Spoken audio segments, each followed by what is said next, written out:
মুরলির তারিখ ২৭ মার্চ ২০২৪। ওম শান্তি। মধুবন থেকে বাপদাদা বলছেন, মিষ্টি বাচ্চারা, সত্য কথা শোনান একমাত্র বাবা, তাই বাবার কথাই শোনো, মানুষের নয়। একমাত্র বাবার কথা যে শোনে সেই হয় জ্ঞানী। প্রশ্ন, যে আত্মারা তোমাদের দেবীদেবতা বংশের হবে, তাদের মুখ্য নিদর্শন কি হবে?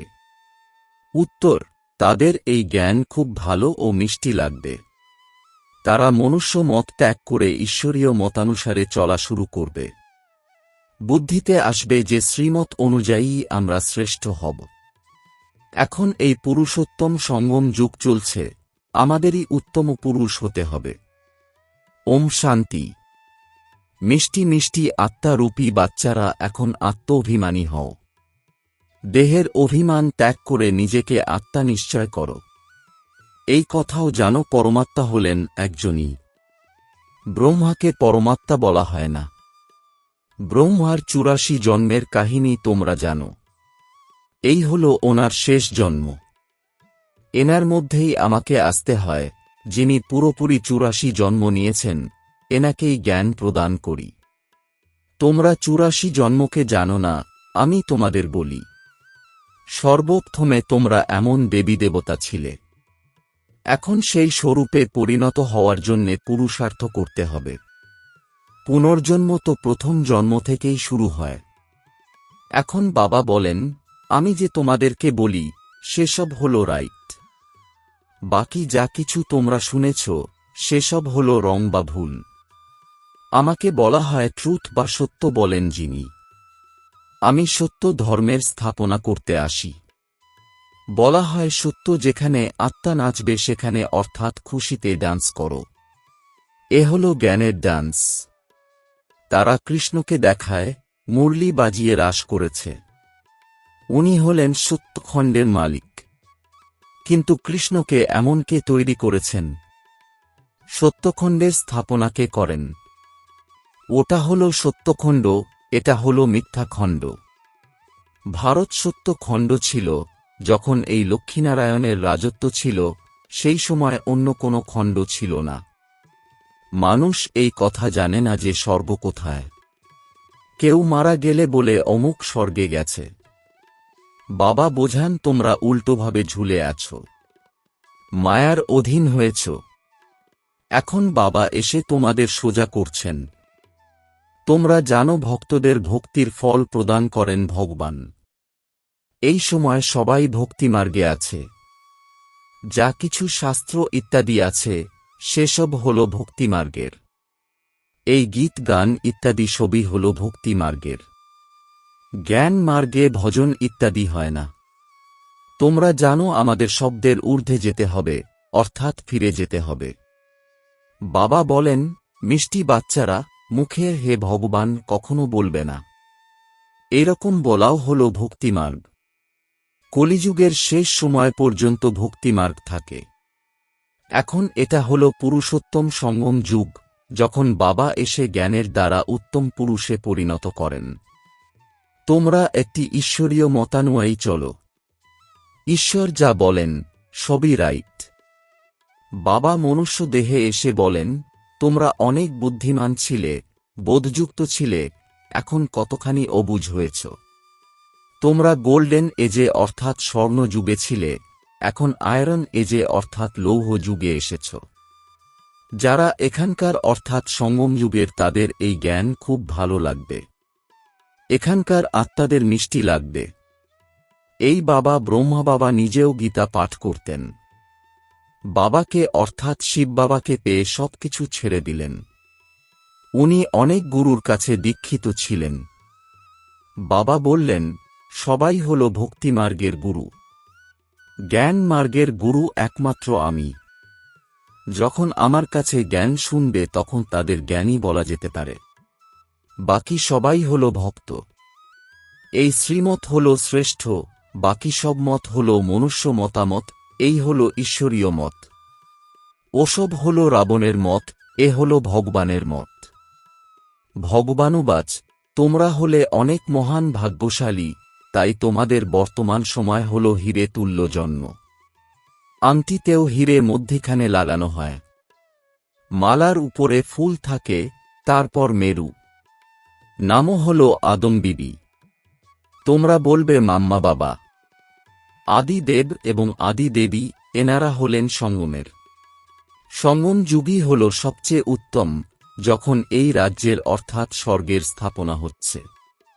বাচ্চারা, তোমাদের এই সময়েই 16 কলা সম্পূর্ণ হতে হবে। পুরানো দুনিয়াকে নতুন করতে বাবা আসেন। এই দুনিয়ার ডিউরেশন অর্থাৎ সময় অবধি কত, এই কথাও তোমরা অর্থাৎ বাচ্চারা ছাড়া কারো জানা নেই।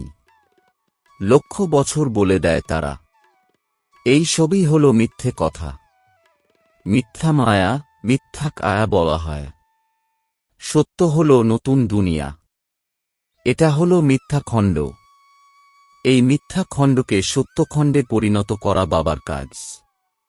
বাবা বলেন, ভক্তিমার্গে যা কিছু পড়েছ সেসব ভুলে যাও। এ হল তোমাদের অসীম জগতের বৈরাগ্য। তারা তো কেবল ঘর সংসার ত্যাগ করে জঙ্গলে বাস করে। এও ড্রামাতে নির্ধারিত আছে। কেনর কোনো প্রশ্ন ওঠে না। এটা তো হল তৈরি করা খেলা। বাচ্চারা, তোমাদের বাবা বোঝান, এমন সব হয়। অন্য ধর্মের মানুষ স্বর্গে আসতে পারে না। বৌদ্ধ ডিনায়াস্টি, খ্রিস্টান ডিনায়াস্টি, তারা কেউই স্বর্গে আসে না। তারা পরে আসে। সর্বপ্রথমে হল দেবতা ডিনায়াস্টি, তারপরে ইব্রাহিম, বুদ্ধ, খ্রাইস্ট এসে নিজেদের ধর্ম স্থাপন করে। বাবা পুরুষোত্তম সঙ্গম যুগে এসে এই দেবতা ডিনায়াস্টি স্থাপন করেন। আত্মা প্রথমে এসে গর্ভে প্রবেশ করে। ছোট শিশু থেকে বড় হয়। শিব বাবা তো ছোট বড় হন না, না তিনি গর্ভ দ্বারা জন্ম নেন। বুদ্ধের আত্মা প্রবেশ করে, বৌদ্ধ ধর্ম প্রথমে তো হয় না। নিশ্চয়ই এখানকার কোনো মানুষের ভিতরে প্রবেশ করেন। তারপরে গর্ভে তো অবশ্যই আসবেন। বৌদ্ধ ধর্ম একজন স্থাপন করেন, তারপরে তার পিছনে অন্যরা আসে। এইভাবে বৃদ্ধি হয়েছে। যখন লাখ খানেক হয়ে যায়, তখন রাজত্ব চলে। বৌদ্ধদেরও রাজ্য ছিল। বাবা বোঝান, তারা সব পড়ে আসে। তাদের গুরু বলা হবে না। গুরু হন একজনই। তিনি নিজের ধর্ম স্থাপনা করে নিচে নেমে আসেন। বাবা সবাইকে উপরে পাঠিয়ে দেন, তারপর মুক্তি ধাম থেকে এক এক করে নিচে আসে। তোমরাও জীবন মুক্তি থেকে নিচে নেমেছ। তারা যদিও মুক্তি থেকে নিচে নামে, তাদের মহিমা কিসের? জ্ঞান তো সেই সময় লুপ্ত হয়ে যায়। বাবা জ্ঞান প্রদান করেন গতিসদ্গতির জন্যে। তিনি গর্ভে আসেন না, এনার মধ্যে বসে আছেন, এনার দ্বিতীয় কোনো নাম নেই। অন্যদের শরীর অনুযায়ী নাম থাকে। ইনি হলেন পরম আত্মা। ইনি জ্ঞানের সাগর। এই জ্ঞান সর্বপ্রথমে আদি সনাতন দেবী দেবতা ধর্মের আত্মাদের প্রাপ্ত হয়, কারণ তাদেরই ভক্তির ফল প্রাপ্তি হওয়ার আছে। ভক্তি তোমরাই শুরু করো, তোমাদেরই ফল প্রদান করি। বাকি অন্যরা সবাই হল বাইপ্লট। তারা 84 জন্ম নেয় না। বাবা বোঝান, বাচ্চারা, তোমরা এখন বেহি অভিমানী হও। সেখানেও বোধ থাকে, এক শরীর ত্যাগ করে অন্য শরীর ধারণ হবে, দুঃখের কথা নেই, বিকারের কথা নেই। বিকার থাকে রাবণ রাজ্যে। ওটা হল নির্বিকারী দুনিয়া। তোমরা বোঝাবে তবুও বুঝবে না। কল্প পূর্বে যারা বুঝেছে তারাই বুঝবে, তারাই পদ প্রাপ্ত করবে। যারা বুঝবে না, পদ প্রাপ্তিও হবে না। সত্যযুগে সবাই পবিত্র, সুখ, শান্তিতে থাকে। সব মনস্কামনা 21 জন্মের জন্যে পূর্ণ হয়। সত্যযুগে কোনো কামনা থাকে না। আনাজ ইত্যাদি সবকিছু অসীম মাত্রায় থাকে। এই বম্বে থমে ছিল না। দেবতারা নোনা জমিতে বাস করেন না। যেখানে মিষ্টি নদী ছিল, সেখানে দেবতাদের বাস ছিল। মানুষ কম ছিল, এক একজনের কাছে অনেক জমি থাকত। দেখানো হয়, সুদামা এক মুঠো চাল দিয়ে মহল প্রাপ্ত করে। মানুষ দান পুণ্য করে ঈশ্বরের উদ্দেশ্যে। এবারে তিনি কি ভিক্ষুক নাকি? ঈশ্বর তো হলেন দাতা। তারা ভাবে পরের জন্মে ঈশ্বর অনেক কিছু দেবেন। তোমরা তো এক মুঠো দাও, নতুন দুনিয়ায় অনেক কিছু নাও। তোমরা খরচ করে সেন্টার তৈরি করো, যাতে সবাই শিক্ষা লাভ করে। নিজের ধন খরচ করো, তারপরে রাজত্ব তোমরাই নাও। বাবা বলেন, আমি তোমাদের নিজের পরিচয় বলি। আমার পরিচয় কেউ জানে না। নাই আমি কোনো দেহে আসি। আমি তো আসি মাত্র একবার, যখন পতিত দুনিয়াকে পরিবর্তন করতে হয়। আমি হলাম পতিতপাবন। আমার পাঠ হল সঙ্গম যুগে, তাও অ্যাকুরেট অর্থাৎ সঠিক বা নির্ধারিত সময়ে আসি। তোমরা কি আর জানতে পারো শিব বাবা কখন এনার মধ্যে প্রবেশ করেন? তারা কৃষ্ণের তিথি, তারিখ, মিনিট ইত্যাদি লেখে। শিব বাবার কোনো মিনিট ইত্যাদি কেউ বের করতে পারে না। ব্রহ্মাও এই কথা জানতেন না। শিব বাবা যখন জ্ঞান প্রদান করলেন তখন জানতে পারলেন। আকর্ষণ অনুভব হতে থাকল। ব্রহ্মার মধ্যেও মরচে ছিল। যখন পরমপিতা পরমাত্মা প্রবেশ করেন তখন তোমরা আকৃষ্ট হয়ে ছুটে ছুটে আসো। তোমাদের কোনো চিন্তা থাকে না। বাবা বলেন, আমি হলাম সম্পূর্ণ পবিত্র। আত্মারা তোমাদের উপরে অনেক মরিচা আছে, এখন সেসব কিভাবে দূর হবে? ড্রামাতে সব আত্মাদের নিজের নিজের পার্ট আছে। এসব হল গুহ্য কথা। আত্মা হল অতি সূক্ষ্ম। দিব্য দৃষ্টি ছাড়া আত্মাকে কেউ দেখতে পারে না। বাবা এসে তোমাদের জ্ঞানের তৃতীয় নেত্র প্রদান করেন। তোমরা জানো আমাদের অর্থাৎ আত্মাদেরই বাবা পড়ান। ভক্তিমার্গে তো জ্ঞান হল আটায় যেটুকু লবণ। যেমন ভগবানুবাদ শব্দটি রাইট, কিন্তু কৃষ্ণ বলে দিলে আবার ভুল হয়ে যায়। মন্মনাভব শব্দ হল সঠিক, কিন্তু অর্থ বোঝে না। মামেকম শব্দটি রাইট। এ হল গীতার যুগ। ভগবান এই সময় এই রথে আসেন। তারা দেখিয়েছে ঘোড়ার গাড়ি, তাতে কৃষ্ণ বসে আছেন।